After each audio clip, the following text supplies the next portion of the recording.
નમસ્કાર, tasty kitchen ગુજરાતીમાં તમારું સ્વાગત છે. તો આજ આપણે બનાવીશું રાયતા મરચાં. તો રાયતા મરચાં બનાવવા માટેની સામગ્રી આપણે જોઈ લઈશું. જેમાં મરચાં છે જેને આપણે ઊભા કટ કરી લીધેલા છે.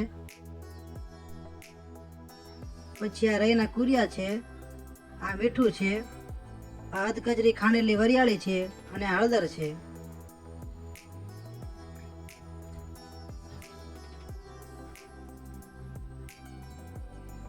તો હવે આપણે આ મરચામાં અડધી હળદર અને અડધું મીઠું બે ઉમેરી દઈશું અને મિક્સ કરી લઈશું.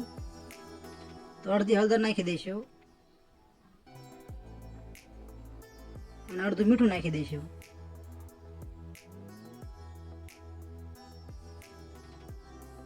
આને આપણે હાથથી મિક્સ નથી કરવાનું, આવી રીતની કોઈ પણ વસ્તુ લઈ લેવાની છે જેનાથી મિક્સ કરી લેવાનું.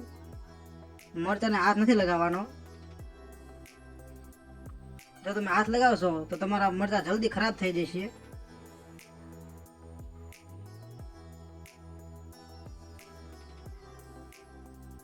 આવી રીતે જારો અથવા કોઈ પણ ચમચો લઈ અને મિક્સ કરી શકાય છે. જો તમને આ અમારી રેસીપી પસંદ આવે તો વિડીયોને એક લાઈક કરજો અને આવી અવનવી રેસીપી જોવા માટે અમારી ચેનલને જરૂરથી સબસ્ક્રાઈબ કરજો.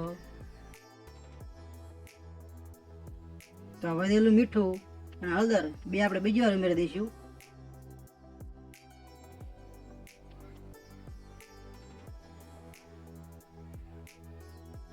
ફરી એકવાર મિક્સ કરી લઈશું.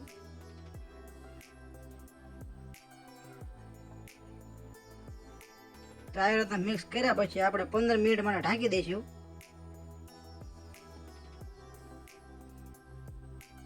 અને 15 મિનિટ થઈ જાય ત્યાં સુધી આપણે થોડુંક તેલ ગરમ કરી લઈશું.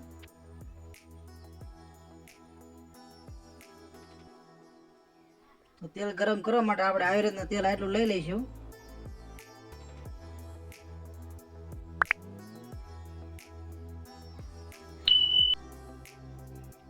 તેલને ફૂલ ગરમ કરી લેવાનું છે. તેલ ગરમ કરવા માટે આપણે ગેસને ચાલુ કરી લઈશું.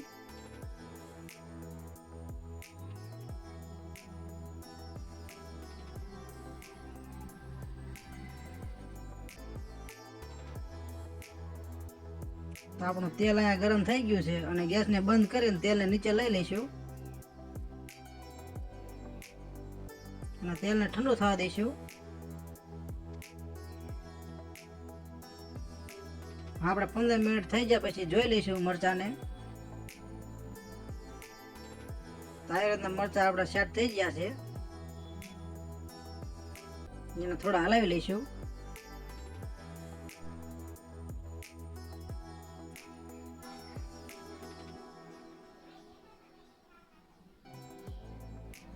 તો આપણે રાયતા મરચાં કરવા માટે સૌ પ્રથમ રાઈના કુરિયા લઈ લઈશું. પછી થોડુંક તેમાં મીઠું નાખીશું.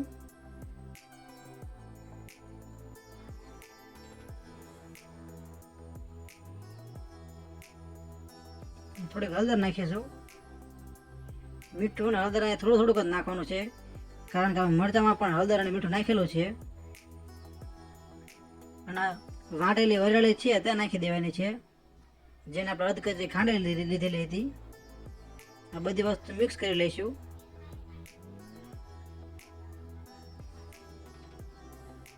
તેલ ઠંડુ થઈ જાય અને જેવું તેવું જ ગરમ રહેવા દેવાનું છે. પછી તેનામાં નાખી દેવાનું છે.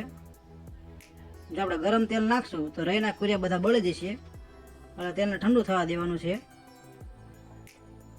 જેવું તેવું ગરમ રહે તેવું તેલ નાખવાનું છે.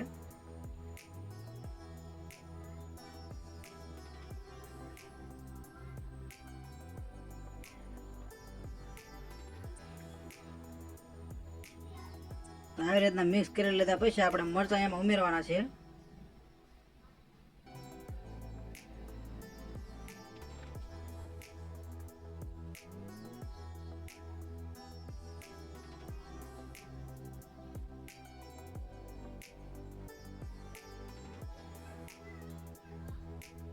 તો આપણે બધી વસ્તુ મિક્સ થઈ જશે.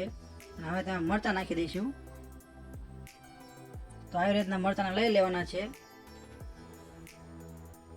મરચાંને આપણે હાથ તોડાડવાનો જ નથી.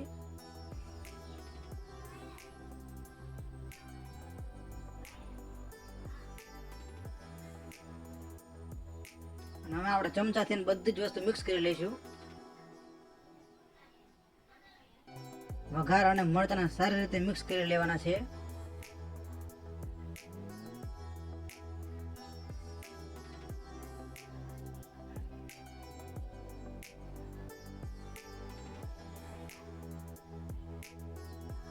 તો હવે આપણે 10 થી 15 દિવસ માટે જો મરચાંને સારા રાખવા હોય તો 1 થી 2 લીંબુ નીચવી લઈશું. 1 થી 2 લીંબુ નીચવાથી મરચાં આપણા 10 થી 15 દિવસ માટે સારા રહેશે અને સ્વાદ પણ સારો આવશે.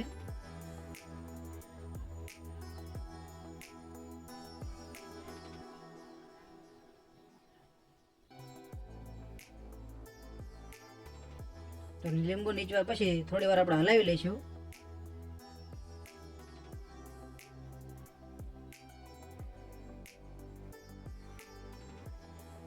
તો આપણે બરોબર હલાવી લીધા પછી આવી રીતના કાચની બરણીમાં ભરી લઈશું.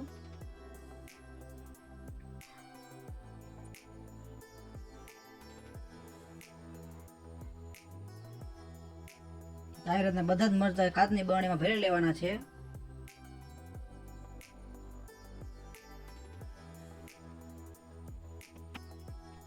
તો તૈયાર છે આપણા રાયતા મરચાં. જો તમને અમારો વિડીયો કેવો લાગ્યો, જો વિડીયો પસંદ આવ્યો હોય તો એક લાઈક કરજો અને આવી અવનવી રેસીપી જોવા માટે અમારા ચેનલ સબસ્ક્રાઈબ કરજો. વિડીયોને પૂરેપૂરો જોવા માટે તમારો ખૂબ ખૂબ આભાર.